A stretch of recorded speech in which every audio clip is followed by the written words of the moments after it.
সুকান্ত মজুমদারের ওপর পুলিশি আক্রমণের অভিযোগে ব্যারাকপুরে মহকুমা শাসকের অফিস ঘেরাও করে বিক্ষোভ বিজেপির। কিন্তু এই তৃণমূল এরা 500 টাকা দেবে এবং রাত্রিবেলা মহিলাদের বাড়ি থেকে নিয়ে যাবে ভোগ করার জন্য। লজ্জা লাগে এরকম একটা রাজ্যে বসে। সন্দেশখালী কাণ্ডের প্রতিবাদে মঙ্গলবার বসিরহাটে এসপি অফিস অভিযান কর্মসূচি নিয়েছিল বিজেপি। একের পর এক ব্যারিকেড ভেঙে বিজেপি রাজ্য সভাপতি সুকান্ত মজুমদারের নেতৃত্বে এসপি অফিসের দিকে এগোতেই গন্ডগোল বাধে। পুলিশি বাধায় দুপক্ষের মধ্যে বচসা থেকে তুমুল ধস্তাধস্তি বেঁধে যায়। অভিযোগ, পুলিশের লাঠির আঘাতে আহত হন বিজেপি রাজ্য সভাপতি সুকান্ত মজুমদার সহ একাধিক নেতাকর্মীরা। সুকান্ত মজুমদারের ওপর আক্রমণের অভিযোগে বৃহস্পতিবার রাজ্য জুড়ে এসপি অফিস কিংবা পুলিশ কমিশনারেট অফিস অথবা মহকুমা শাসকের অফিস ঘেরাওয়ের ডাক দিয়েছিল বঙ্গ বিজেপি।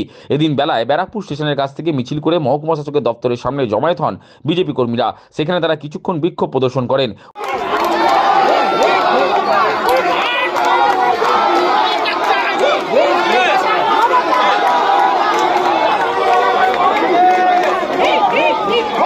উক্ত বিক্ষোভ কর্মসূচিতে এদিন হাজির ছিলেন ব্যারাকপুর সাংগঠনিক সভাপতি মনোজ ব্যানার্জি, রাজ্য যুব মোর্চার সম্পাদক উত্তম অধিকারী, রাজ্য মহিলা মোর্চার সভানেত্রী ফাল্গুনী পাত্র, বিজেপির মুখপাত্র শিলভদ্র দত্ত প্রমুখ। মহিলা মোর্চার রাজ্য সভানেত্রী ফাল্গুনী পাত্র বলেন, সন্দেশখালীতে মা বোনদের ওপর দিনের পর দিন অত্যাচারে অভিযুক্ত শেখ শাহজাহান, শিবু হাজরাদের অবিলম্বে গ্রেপ্তার করতে হবে। ফাল্গুনী দেবীর দাবি, গোটা রাজ্যে শেখ শাহজাহানের মতো অনেকেই লুকিয়ে আছে, তাদেরকেও চিহ্নিত করে পাকড়াও করতে হবে। অল্প বয়সীদের কত ক্ষতিপূরণ দেবে, মাঝ বয়সীদের কত ক্ষতিপূরণ দেবে, বেশি বয়স হলে ধর্ষণ হলে তাদের কত ক্ষতিপূরণ দেবে। দেখুন, এক নাম্বার হচ্ছে নারায়ণ গোস্বামী কি বলছে সেটা আমার শোনার দরকার নেই। আজকে যখন মানুষের সামনে এসছে, যখন প্রতিবাদীরা বলছে, তখন তাদের ক্ষতিপূরণের কথা মনে হয়েছে। এতদিন কোথায় ছিলেন? এই রকম যে শুধু এই সন্দেশখালীতে ঘটেনি, সারা পশ্চিমবঙ্গব্যাপী ঘটছে। আপনারা বিএলআরও অফিসে যান, একের পর এক জমি বিভিন্ন নামে করে তারা জমি লুটছে। বিএলআরও অফিসে একের পর এক, প্রত্যেক বিএলআরও অফিসে এখানে ঘুঘুর ভাষা রয়েছে, এখানে তদন্ত করা প্রয়োজন আছে, সবাই জানে।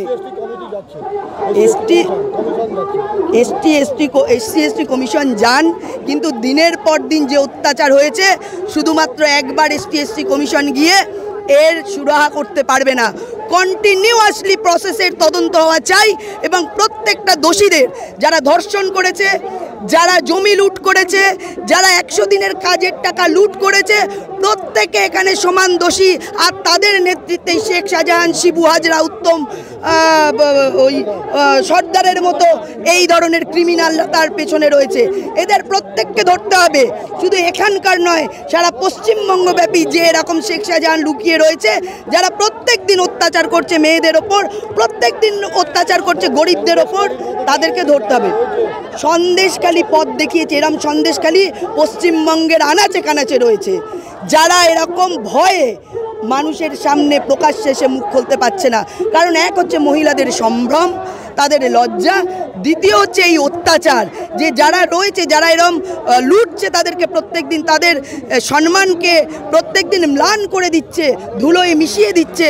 তারা যদি বলে তাদের স্বামীদের মারা হবে, তাদের ছেলে মেয়েদের তুলে নেওয়া হবে, সেই ভয়ে তারা বলতে পারছে না।